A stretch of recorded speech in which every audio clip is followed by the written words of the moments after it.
धान की खेती का समय आ चुका है। कुछ किसानों ने जहां अपने खेत की तैयारी कर ली है, तो बहुत से किसान हैं जो अभी भी अपना खेत तैयार कर रहे हैं। इसके बाद में वो वहां पर बीज लगाएंगे, तो एक पूरी प्रक्रिया होगी। आज हम पहुंचे हैं कृषि विज्ञान केंद्र उन्नाव में और यहाँ पे कृषि वैज्ञानिक डॉक्टर रत्ना सहाय से ये जानेंगे कि कैसे किसान अपने खेत की बेहतर तैयारी कर सकते हैं जो धान की खेती करने वाले हैं, और आखिर कौन से बीज का इस्तेमाल करें जिससे उन्हें बेहतर उत्पादन मिले और जाहिर सी बात है इससे उनका मुनाफा भी बढ़ेगा। बहुत बहुत स्वागत है डॉक्टर रत्ना आपका हमारे साथ में। जैसे कि अभी हम लोग देख रहे हैं कि तापमान बहुत ज़्यादा है और जो मई के महीने में हम लोग मेन रिकमेंडेशन देते हैं कि जो किसान भाई लोग हैं वो खेत की गहरी जुताई कर लें। गहरी जुताई का मतलब है जो नॉर्मल हम जुताई करते हैं वो 3 इंच तक लगभग होती है। गहरी जुताई जो है हम लोग लगभग 6 इंच तक करते हैं और इस जुताई का जो मुख्य उद्देश्य होता है वो ये होता है कि जो हमारी मिट्टी के अंदर जो भी कीटों के अंडे हैं जो आगे चलकर कीट बनकर हमारी फसल को नुकसान पहुंचाएंगे, या जो पुरानी खरपतवार के जो बीज हैं एक तो वो नष्ट हो जाते हैं, उसके अलावा जो मिट्टी में जो वर्षा होती है तो उसमें जो जल धारण जो होता है पानी अच्छे से अंदर जाता है। अब जो धान की फसल की मुख्य बात करें तो अभी नर्सरी की तैयारी की जा रही है। इसके लिए पहले जो किसान हैं वो अपने खेत की जुताई कर कर उसमें पानी जो है वो कम से कम 10 से 15 दिन तक लगा के छोड़ देते हैं, क्योंकि उससे क्या होता है कि जो भी उसके अंदर खरपतवार होता है वो उग जाता है और उसको हटा दिया जाता है, उसको नष्ट कर दिया जाता है। इसके बाद आती है कि बीज के चयन की। जो हम वैरायटी का चयन करें वो इस आधार पे करें कि हमें उत्पादन जो हो वो बेहतर मिले और जो बीमारियों का प्रकोप हो वो कम हो। इसके लिए जो हमारे कृषक भाई लोग हैं वो उन्नत प्रजातियों जैसे HUR 917, BPT 5204 और इसके अलावा 66-1, 66-4 और आपका इसके अलावा जो ऊसर प्रभावित क्षेत्र हैं वहाँ पे जो CSR की वैरायटीज़ हैं, जैसे CSR 30 है, आपका CSR 60 है, इनका चयन कर सकते हैं। इसके पश्चात सबसे पहले हमें करना क्या है कि जो बीज जनित और भूमि जनित जो रोग होते हैं उनसे निपटने के लिए हमें पहले जो बीज है उसका उपचार करना होता है। तो इसका उपचार करने के लिए जैसे अगर हम लगभग हमारे पास अगर 1 हेक्टेयर के लिए 40 किलो हम बीज ले रहे हैं तो उसके लिए हम 100 लीटर पानी में लगभग 8 ग्राम स्टेप्टोसाइक्लिन लेते हैं और इसके अलावा लगभग 100 से 150 ग्राम कार्बेंडाजिम लेते हैं और इसका घोल तैयार करके बीज को उसके अंदर अच्छे से भिगोकर उसको निकाल लिया जाता है। और उसके बाद जो आपका बोरी होते हैं, जूट के बैग्स होते हैं, उनको अच्छे से गीला करके बीजों को नमी में अच्छे से रखा जाता है। 48 से और अगर 48 घंटे में आपका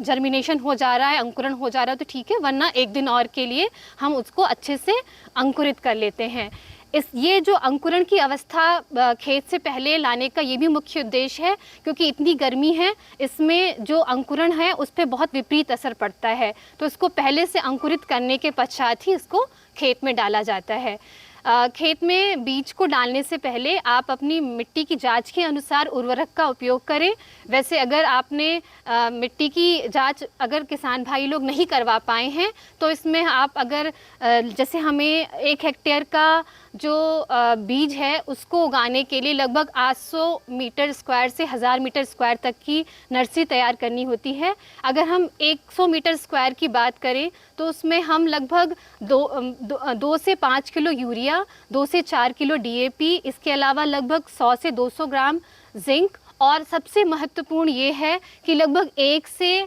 5 कुंटल तक जो सड़ी हुई गोबर की खाद है, कम से कम जो 6 महीने पुरानी खाद है, उसको डाल के अच्छे से मिट्टी में जोत लिया जाता है। उसके बाद उसमें हम पानी डाल देते हैं और उसके बाद उसमें हम बीज को डालते हैं।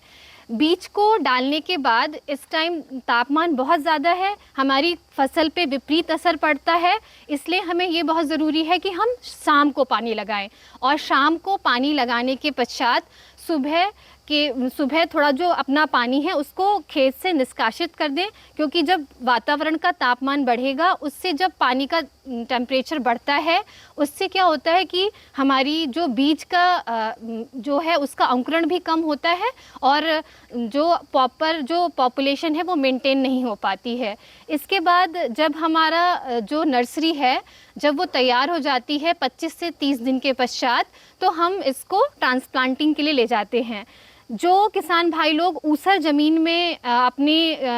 फसल को लगा रहे हैं या जिनकी ज़मीन जो है जिनका पीएच मान ज़्यादा है, उनको मैं ये रिकमेंडेशन दूंगी कि कम से कम जो आपकी नर्सरी है वो अच्छी ज़मीन में तैयार करें, ताकि जब आपका प्रारंभिक फसल की अवस्था में आपकी जो फसल है वो मजबूत होगी तो वो आगे चल के अच्छे से सर्वाइव कर पाएगी।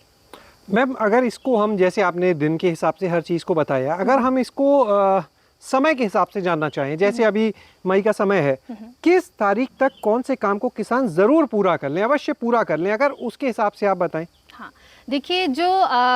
ये समय है ये बहुत इसी समय जो है ये परफेक्ट समय होता है मई लास्ट से जून प्रथम में कि हम अपनी नर्सरी जो है वो खेत में लगा दें, क्योंकि नर्सरी जब तैयार होने में लगभग 1 महीना लगाएगी तब तक हमारा मानसून आ जाता है और वर्षा शुरू हो जाती है। तो हमारा जो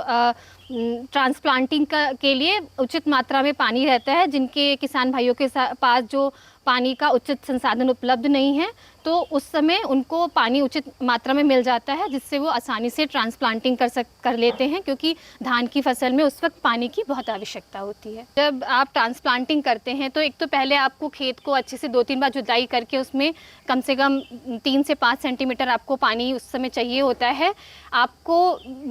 20 बाई 10 की जो दूरी है वो मेंटेन करके रखनी होती है। साथ ही प्रत्येक छेद जो होता है ट्रांसप्लांटिंग, वहाँ पे 2 से 3 पौधे लगाए जाते हैं। अगर मिट्टी आपकी उसरीली है तो उसमें हम 3 से 4 पौधे रिकमेंड करते हैं। और जो आप ट्रांसप्लांटिंग करें वो थोड़ी गहरी की जाए तो उससे जो जल का विकास, जड़ जो होती है उसका जो विकास होता है वो अच्छा होता है। साथ ही हम जब ट्रांसप्लांटिंग के लिए जाते हैं तो उर्वरक की बात करें, मैं फिर से कहूँगी कि जो आपने मृदा की जांच कराई है उसके रिकमेंडेशन के आधार पर आप उर्वरक का उपयोग करें। लेकिन अगर आपने जांच नहीं कराई है तो जो हम सामान्य रिकमेंडेशन देते हैं 120 केजी नाइट्रोजन, 60 केजी फास्फोरस और 60 केजी पोटाश, इसके आधार पर हम चलते हैं। इसमें हम क्या करते हैं, जो फास्फोरस और पोटाश जो होता है उसकी पूरी जो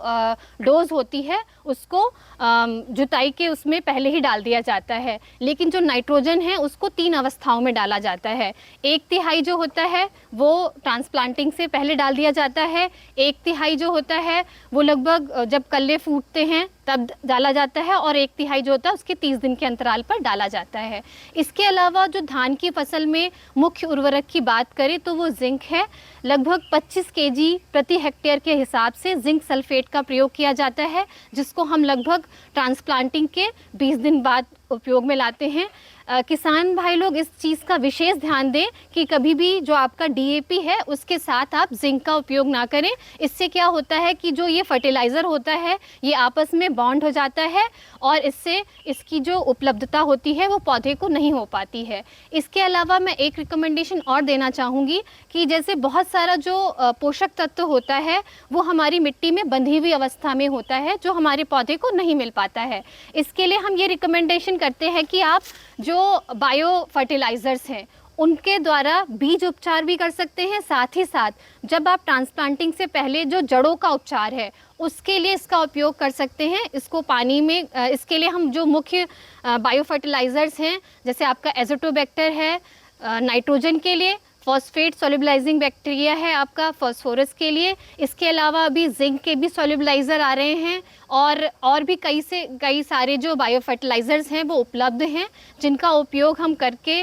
बीज का, मिट्टी का या जड़ का उपचार अगर इससे हम कर देते हैं तो जो हमारा बंधा हुआ पोषक तत्व है वो आसानी से हमारी फसल को मिल जाता है। इससे जो मिट्टी की फर्टिलिटी होती है वो तो इम्प्रूव होती है, साथ ही साथ हमारी जो फसल की उत्पादकता होती है वो भी इससे बढ़ती है। तो आपने यहाँ पर सुना डॉक्टर रत्ना सहाय को, जिन्होंने बताया कि किस तरह से जो धान की खेती करने वाले किसान हैं उन्हें इस समय क्या करने की ज़रूरत है, उन्हें किस तरह से इस समय अपने खेत की तैयारी करनी है, कब तक उनको नर्सरी लगा लेनी चाहिए, कब तक उनको बीज लगा देना चाहिए और किन किन बातों का विशेष ध्यान रखना है।